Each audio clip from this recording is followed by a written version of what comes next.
Welcome to Chop Suey Press Podcast, where you get to hear the free serialized audiobooks of author Matthew Gilman. To learn more about the author, you can find him on Facebook, Instagram, and Twitter. All of his books are available in print and ebook format through Amazon. This is the first podcast by Chop Suey Press. If you enjoy it, be sure to come back next week for another installment. New episodes will be available every Friday. This episode of Chop Suey is brought to you by Cellar Door Antiques. Do you have a hard time with computers? Are you afraid the NSA will read your manifesto before it's finished? Maybe a typewriter is what you're looking for. Cellar Door Antiques has a wide range of portable typewriters available on Etsy. If you are interested in Art Deco 1920 style or modern Smith Corona, they are available for purchase and fully functional for your writing projects. Check out Cellar Door Antiques today. And now, on to our show. Tibbs and Gonzo. Written by Matthew Gilman. Read by the author. This book is dedicated to Sarah Pagels, who likes cats and dogs and rooster calls. The alley cat murder. The rain isn't falling yet in Pedigree City. It's the kind of night that sends a chill up the back of a long-haired cat like myself. There's nothing out of the norm tonight except for the body at my feet. The guard dog that called my partner and I sounded upset on the phone. From the sight of the body, I can understand why. Looks like a dog did it. The guard dog isn't far off from the truth. If I had to bet my badge on it, I would guess the same thing. Any ideas who she is? I ask while looking at the mangled corpse. ID says her name is Jules, the guard dog says. Local alley cat, if you know what I mean. I got it. It is common for females in this part of town to get desperate after having a few litters. Next comes the catnip, and it's all downhill from there. Anything for next of kin? I ask, already knowing the answer. Not that we could find. The forensics cat puts some gloves on and tosses the victim's wallet to me. There are pictures of young kittens in here, but I doubt they are nieces or nephews. What makes you say that? Gonzo steps in to ask questions. I take this as a cue to start looking over the crime scene uninterrupted. I kneel down next to the body. The wounds are deep and open. These aren't the claw marks of a cat. The guard dog is correct about that. She wasn't sexually assaulted either. This note made me start to question the motive. The odds of an alley cat pissing somebody off to the point of doing this was rare. Sure, they were annoying, but they were everywhere. Nothing about siblings? I ask, interrupting the conversation. Nothing I could find, the guard says. Look, I know you think all of us guard dogs are the same, but we can think for ourselves. I didn't mean anything. I need to back up here and think quickly. These dogs are known to snap at the first sign of aggression. Were there any notes or pictures that might point to somebody she was close to? Look for yourselves. The guard dog tosses the purse to me. Some of the victim's blood lands on my paw. I don't bother to set the purse down. The purse and the wallet are exactly like the dog called it. I don't know what you're looking for, the guard dog adds. All these alley cats are cousins of somebody, and I swear half the town is inbred. Are you saying that about alley cats or cats in general? Gonzo steps in, taking offense to the remark. No. The guard dog steps back. I need to use the head. The guard dog excuses himself before he puts his paw in his mouth. What are you thinking? Gonzo usually asks me this question after he comes to his own conclusion. As my brother, I knew him well enough to guess what he was going to say. I continue with my theory anyway. Alley cat couldn't afford her latest fix. She got desperate and things got out of paw. That it? Gonzo asked. I was expecting some Sherlock sheepdog out of this. He was referring to the series of detective novels that were written when we were kittens. Sherlock Sheepdog and his sidekick Flopson are fictional detective characters written by Sir Arthur Conan Doyle. Part of me enjoyed the Flopson character more considering he was a wounded British bulldog who fought in the Afghan War. My brother noticed early on I had a talent for figuring cases out early compared to most. That made him think of me more as a Sherlock than a Flopson. What are you guessing? I ask. Gonzo moves around the body.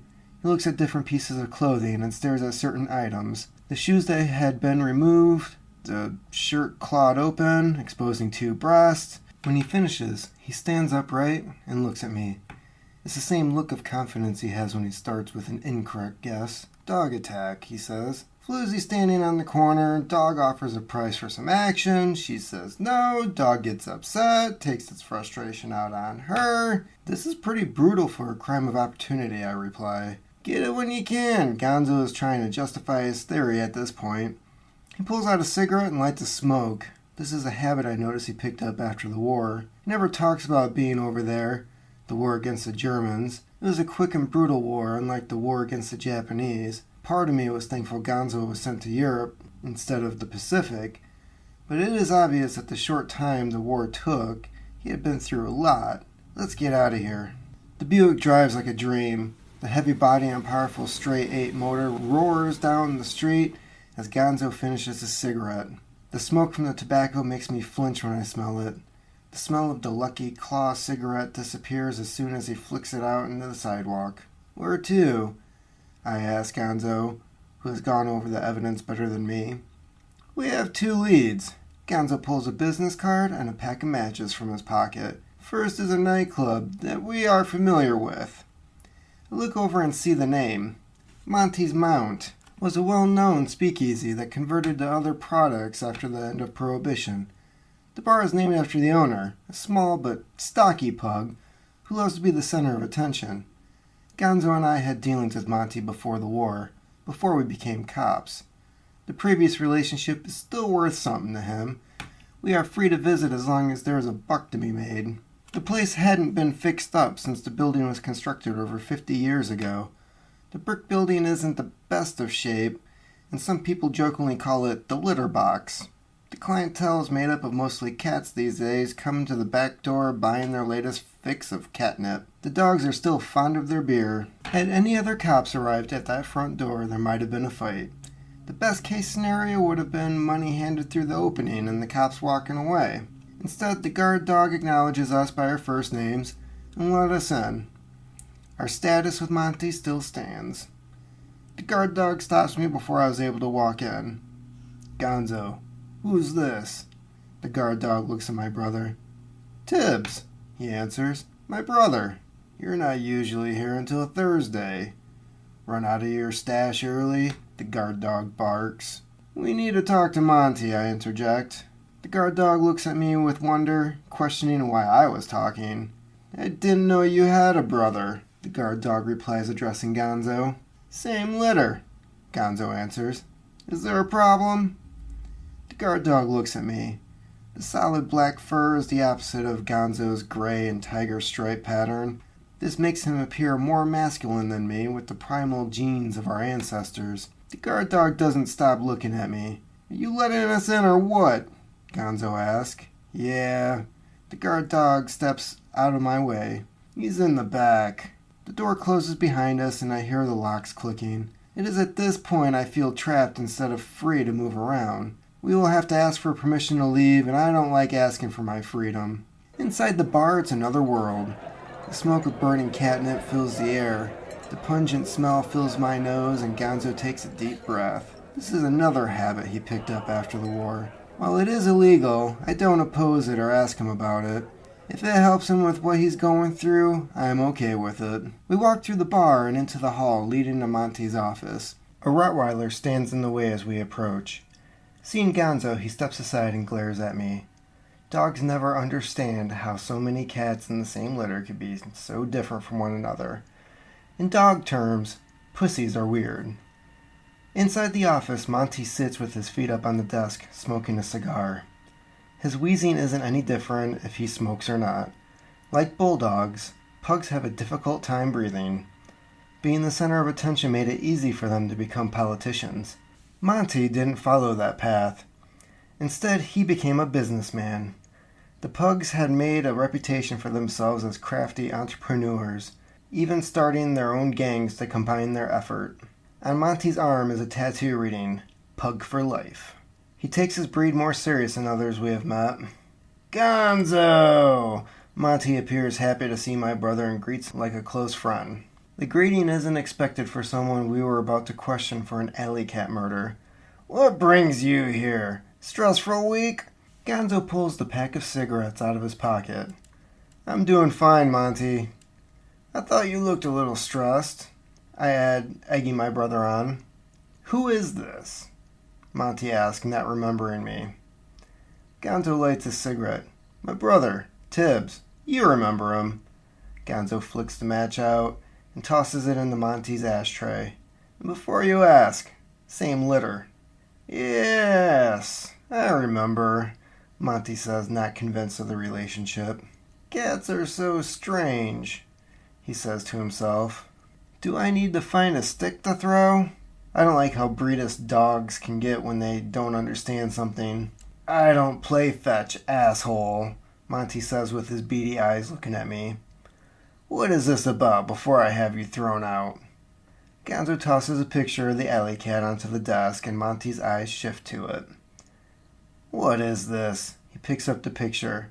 Am I supposed to know her? That's what we're here to find out, I answer. Never seen her. Monty tosses the picture back across the desk. You sure? Gonzo asks. She had a bag of your brand on her at the time she died. Yes. You would know what that smells like. Better than anyone, Monty counters. So what? Am I responsible for everything that happens to patrons after they leave my establishment? Could be when they're found as a dead body in an alley, I answer. So am I responsible for every dead cat that shows up in an alley with a bag of dope? Monty snorts, clearing his airway. Get out of here with that stuff, if that is what you're getting at. Ever hear any rumors of wolves in town? I ask out of curiosity. Wolves? In the city? Monty snorts again in amusement. I didn't know you were smoking my product too. Monty looks at both of us. You two are a bunch of regular stoners.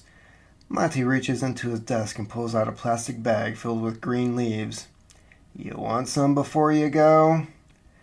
I look over at Gonzo, who is seriously considering the offer. Shaking his head slightly, he must have noticed he was looking at the bag too long.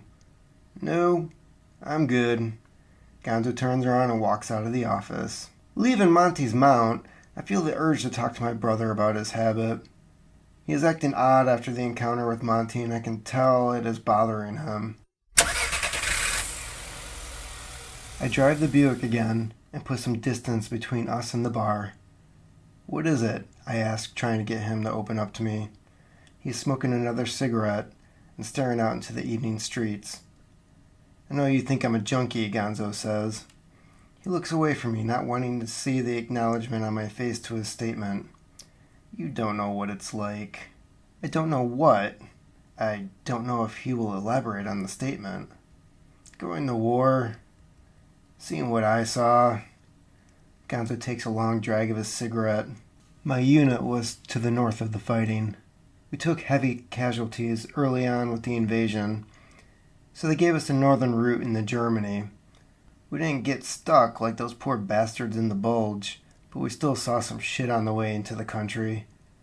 It felt like every week we were coming across these camps that the Germans set up. Don't take this the wrong way. I hate mice like everyone else. How they were treating them and killing them, it's not something a cat could do. There were other cats and dogs in there as well. If a cat didn't play along, they were part of the problem and could be solved by their grand solution. They had ovens to get rid of the bodies. It is then that Gonzo looks at the lit end of his cigarette and tosses it away into the street. One of the only things I found that helps the memories is catnip. Not proud of it, but I'll be damned if I end up talking to some head shrinker. I stay silent while Gonzo talks. This is the first time he has opened up about anything dealing with the war. When I saw that body in the alley, I didn't feel anything. Gonzo looks over at me. That's what scares me the most. I didn't feel a damn thing. The car is quiet for a few minutes. The roar of the motor takes over. We cruise around until I end the silence. Where to, boss? Gonzo pulls a card out of his pocket and reads the address.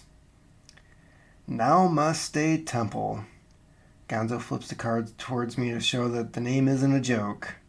Are you kidding? I ask. What the hell is she doing with hippie dogs? That's what we're going to find out. The temple looks more like a glorified homeless shelter than a religious institution. The pitched roof and plain wooden side frame, the double doors leading inside the structure. Above the doors, a sign hangs reading, Bubba. I never understood the point of their philosophy. These dogs are pacifists and refused to help during the war effort. It brought a lot of anger from the public, but they stuck to their guns, in a way, and refused to engage in fighting back. The oddest part is how cats are starting to be attracted to the religion. The temple is open to everyone, at all hours of the day. While they aren't aggressive in nature, the followers of Now Must Stay cult love to talk about their philosophy trying to convert others. Inside, Gonzo and I see people sitting in meditation, wearing robes, and burning incense. At the opposite end of the temple is a golden statue of a chubby dog sitting with his eyes closed. We stay to the back of the temple knowing that eventually somebody will walk up and talk to us. A bell rings in front of the temple and the people meditating stir as a robed dog walks to the altar end of the temple. Namaste, the dogs say, bowing to the members of the temple. The members bow back as the dog sits down in front. The dog in charge is named Gus. Like Monty, he's a pug, but doesn't appear to have the same psychopath tendencies of other pugs. Oddly, it is kind of impressive to listen to.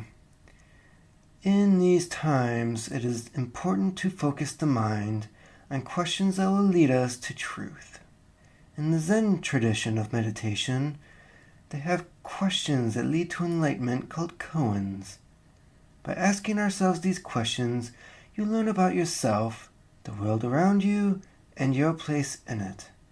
Today, let us focus our attention on one question. Who is a good dog? In the temple, heads turn around to one another. The people appear confused by the question. Gus closes his eyes and starts to meditate. Gonzo and I look through the crowd for anyone that appears familiar. To the right, we spot someone that could be of interest. There he is. Gonzo says it like he was expecting to see the bulldog here. It was then the bulldog looks up, straight at us. His eyes widen, and he jumps to his feet, running out the back door.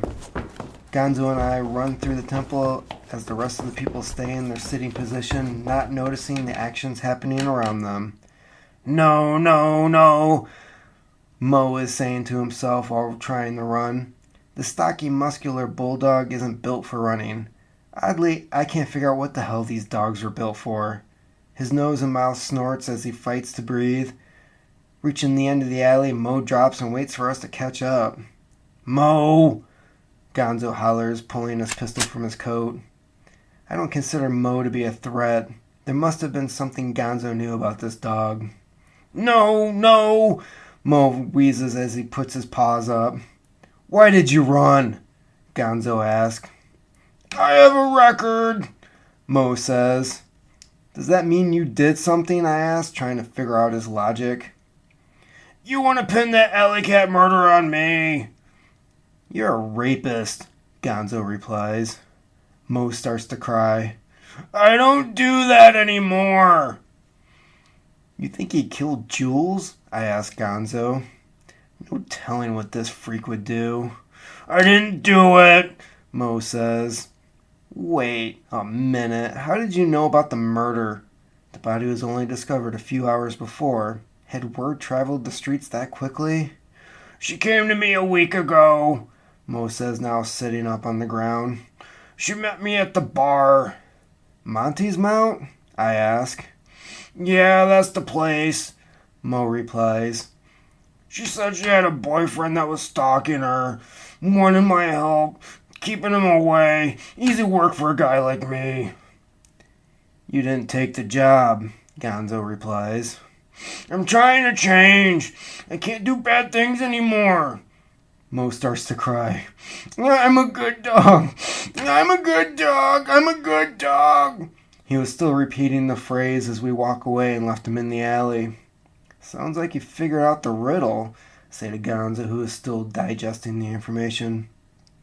Only a dog would have a hard time figuring something like that out. Gonzo lights a cigarette. Who's a good cat? I joke. There are no good cats, Gonzo exhales. Where do we go from here? I ask, looking at my brother. Things aren't a complete dead end. Who is this boyfriend? He asks. You believe Mumbles over there? The court had him castrated a year ago. He's not touching anybody anymore. Gonzo took a long drag from his cigarette. That guy was bad news. Things change once somebody takes your balls. Think we should go to Jules' place? Where else are we going to find out anything about this boyfriend? Getting in the Buick, we drive to the station and look up Jules' address in the phone book. Even though the resident was dead, we decided to get a warrant in case there was a roommate we didn't know about. 2 hours later, the landlord is unlocking the door and lets us into the apartment. There are no signs of children in the apartment. There isn't much of anything. Bed sits in the middle of the efficiency apartment. To the left is a small kitchen and bathroom. To the right is a window overlooking the street. There is no sign of a roommate. The lack of space makes the option highly unlikely. Thank you, I say to the mole descending the stairs back to his basement apartment. Moles are so weird, I say, closing the door behind me. They are worthless if you ask me. Gonzo moves the sheets around on Jules' bed, finding nothing of interest. He continues. We came across this village of moles living in Europe, sleeping soundly in their underground homes. We rolled through and told them about the war. They acted like they didn't even know anything. When we came across the first camp and realized moles were living right next to the damn thing, they were full of shit. The commander rounded them all up, gave them a tour of the place. Even with their squinty little eyes, they couldn't turn a blind eye to the smell of the bodies. Gonzo goes to the kitchen and looks in the refrigerator. Glass bottles of milk line the shelves. He closes the door and looks at the door. I think we have something here. Gonzo grabs a piece of paper held by a magnet. Phone number? Looks like a guy's writing. Isn't much, but it's better than nothing. We look through the rest of the apartment and don't find anything. Let's head back to the station, Gonzo says, pocketing the piece of paper. Driving back to the station, I keep thinking about the apartment. The lack of anything in the place bothers me. Is it just me, or did the place feel like it belonged to a dead person? I ask. It does belong to a dead person, Gonzo says. You know what I mean, I retort. It's like she was dead before she even died. No pictures, no books, radio. What the hell did she do with her life? We know she liked to get high. That can't be the only thing she did. For some people, that is all they want to do. And they say to hell with all the rest. For some reason, I can't buy into this logic. Maybe that is what separates people like me from the junkies. Because I'm not one of them, I'll never understand. How could Gonzo ever understand what the Germans were thinking when they started to eliminate an entire species from the planet? At the station, Gonzo calls the phone company and has a reverse trace done on the phone number. The address and name come back. Gonzo has a puzzled look on his face. What is it? I ask as he sets the phone down. I know this guy, he says. Fought with him in the war. You think we can talk to him? Not likely, Gonzo says, sitting down in the chair. He's dead. Patches was one of the odd ones in the unit. Gonzo lights a cigarette to start his story. A long-haired calico, he wasn't affected by the winter like the rest of us. As you can tell from his name, he came from a poor family. His mom had several litters in a row, and the state came and took half the kids away and placed them in foster homes. Patches was placed with a family of dogs that couldn't have puppies. I can't believe they ever did that, I say while hearing the story. Back then, the government explained that studies showed there are no ill effects with children placed in these homes. Cats raise cats, dogs raise dogs, I say. Liberal dog shit if you ask me. That's not the point, Gonzo continues.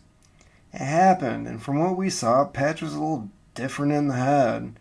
He would howl before battle, and we caught him eating the corpses of the dead. Dogs? I ask. Cats, Gonzo replies. He was eating cats like dogs would after a fight. Of course, dogs haven't done that in centuries. ancient practice, really. There he was, eating a dead German cat like it was his birthright. Did you report it? I ask. Didn't have time, Gonzo says. The next day we came under attack and I saw him blown up by artillery. One minute he was running for cover like the rest of us, the next he was gone. I saw it with my own eyes. We sit in the station thinking over the mystery. Maybe it's another Patches, I replied, trying to lighten the mood. No, I saw the body in the alley. It's him. It is now 10 o'clock at night, and we've been all over the city. Both of us need to rest and decide to head home. Call me when you wake up, Gonzo says while we walk out of the station and go our separate ways. I don't go home that night. Instead, I take a detour to an apartment building on the north side of town. As Pedigree City was growing, the north side became the neighborhood for the freaks and undesirables. Polydactyl cats and half-breeds roam the streets all hours of the day. It is there I park my car and climb the stairs to an apartment. I knock on the door, and she answers. Coffee. The dark fur of my desire. I wasn't raised by all black cats like she was. Coffee is an alley cat I met on the job as a beat cop. Pulled her over for having a busted tail light and ended up getting some tail in the end. Hello, handsome. Her green eyes pierce into my blue ones. What brings you here? I don't have to say the answer. The sway of my tail behind my coat told her more than I could say. Her tail starts to match, and soon I'm through the door. Her nightgown does little to hide her row of nipples under the fabric. It's been a while, she says, trying to have a conversation. I have no interest in talking. It's not your tongue I'm interested in, I say. All you males are the same. She pushes me away. You come here and just want to wrap tails and walk away. That's not true, I say. She is right, though. I had one thing on my mind when I came here. I needed it to take my mind off the day. I had to get that image of the body out of my head so I didn't end up like my brother. Really? She says. I'm sorry, I say. It's been a rough day. I sit in the chair, and the image starts to flood back. It is then that she realizes that my day has not gone as planned. That bad? I found a body in the alley this morning, I tell her. I read about it in the paper, Coffee says. I didn't know you were the one on the case. It's been something. I'm sorry, she says. Her paw brushes against my cheek. Come on, some coffee will make it better. I thought you were mad at me, I ask. You should know I like to play hard to get, she replies. Besides, I have to lower those defenses so you don't sink your claws into me. It's that neck I want to bite into. I smell her fur and the pheromones are already pumping in the air. She purrs. You're so bad. You have no idea. We go to the bedroom and close the door. The next morning I call Gonzo. Where are you at? He asks. Why? I say, trying to get my tie on while Coffee is still in bed. I was at your place and you weren't there. So? I hate the fact that Gonzo keeps tabs on me like I'm a junkie in the family. Are you with that alley tramp again? Coffee rises up on the bed and wraps her paws around me. She starts to lick my neck and ear. Who is that? She asks. I knew it, Gonzo says. Look, get down to your place. I have a lead. I'll wait by the payphone on the corner. The phone clicked. You have to leave? Coffee asked. Yes. As I finish my tie, her purring stops. Don't take so long to come around again, she says. I can tell she has been irritated with my absence. I won't, I say, making sure I have my keys and wallet. That's what you said last time, she replies. She is trying to start a fight. I swear. I kiss her on the lips, take one last look at her naked body before walking out the door.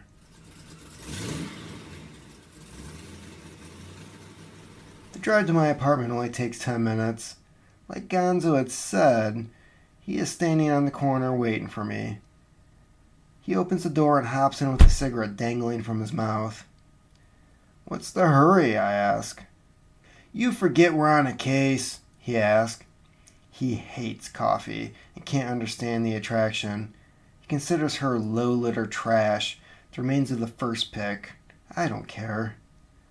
"No, I didn't. It's not like Patches knows we're on to him." "Don't let that pussy distract you from the goal." Gonzo is irritated. I can't tell if it is with me or something else. "What is your problem? Calling a female cat a pussy is like calling a female dog a bitch. Both are insulting and derogatory. Look, you deal with your shit your way, and I'll do it my way. I don't give you shit for your habits." "Let's get one thing straight," Gonzo says. I stopped the car and the tires came to a screeching halt. "I don't need your permission to do anything. I do what I want, and I don't need your approval. Got it?" Coming from the man who showed up at my house like a stalker. "You son of a bitch." Gonzo starts to open the door. I hit the gas and keep him in the car. "Look, asshole, I understand you've seen some shit, and I will never understand, but that doesn't mean you get to project your shit onto me. Who I see is my business, just like your shit is yours." "Fine," Gonzo says with a growl. "Get over to the county road so we can end this shit. I need to get away from you for a while." "Suits me," I say, pushing the gas and following the signs to the county road. The address for the phone number is a farmhouse outside of the city. Many of the cats and dogs that fought in the war found solace in the peace of the country. The property is registered to Patch's parents. They have obituaries from 2 years prior, and the taxes are still getting paid on the estate. There is no next of kin on record. Many of the siblings were legally adopted and had taken the names of their adoptive parents. Patches was reported dead in the war. The paved county road quickly turns into a dirt path, then a 2-track drive. At that point, I wasn't sure we're even on the right trail. Then, in the distance, on top of a hill, sits the farmhouse. Gonzo has his pistol out at this point. He flicks a cigarette out the window and focuses on the house. "Stop here," Gonzo says. We are still 200 yards from the house. I wonder if he has seen something or just has a bad feeling. The passenger side door clicks as Gonzo steps out. He kneels behind the door and looks through the crack between the windshield and the door. The crack of a rifle and broken glass sends Gonzo to the ground. A second later, he dives into the passenger seat and I shift the car into reverse. Backing down the 2-track driveway, we receive some more shots in our direction. Gonzo leans out of his window and fires his revolver at the house. It's difficult to know where the shots are coming from when you are too scared to take a look. The car continues to back up and we're finally out of range, behind a small hill. Looking down under the dashboard, the radio didn't survive the shootout. "Of course we're on our own," I say, looking at my brother with a sarcastic look. "It's both of us," Gonzo says. "Do we need anybody else?" I pull my revolver from its holster and remove the keys from the ignition. We don't need anybody escaping in our car later. "He can't shoot in 2 directions at the same time," Gonzo explains. "Try to stay behind cover. Move towards the house." Following Gonzo's instructions, I move to the left of the house and try to hide in the tall weeds and brush. I don't hear any gunshots while moving towards the house. Before I know it, I have my back against the house. I try to stay away from the windows while moving to the door. Before I can put my paw on the doorknob, I hear Gonzo scream. It isn't a call for help, but a blood-curdling screech of pain and horror. I've never heard my brother sound like that before. I forget the door and rush along the side of the house towards the scream. A second scream calls out, and this time it is for me. Muffled and exacerbated, I can still make out my name. A shot is fired, and I turn the corner with my gun drawn. My brother is on his knees, hands up and fighting. Something. The monster is large, stocky, and metal. Huge claws protrude from its paws, and the head is twice the size of any normal cat. A long snout extends from the face with metal teeth and fangs that haven't been seen since prehistoric days. The pistol fires again into the air. The jaws of the beast open and descend down towards Gonzo, who screams to keep the monster away. My hands shake and I have trouble aiming the weapon. Would it even work on this thing? Tibbs! Gonzo is facing me, his eyes locking on the mine. Shoot him! Shoot him! Finding my focus, I fire the weapon. The jaws on the beast open and close, smacking the air. There is a howl underneath, something calling out that cannot be seen under the mask. The body drops, and the cat underneath squirms on the ground. Gonzo drops back, holding his arm. There are deep cuts through his coat and into his flesh he will be licking for weeks to come. Standing over the cat, we take a second to look at the monster. The face is a mask made of metal. The jaws still open and close with metal clanking noise.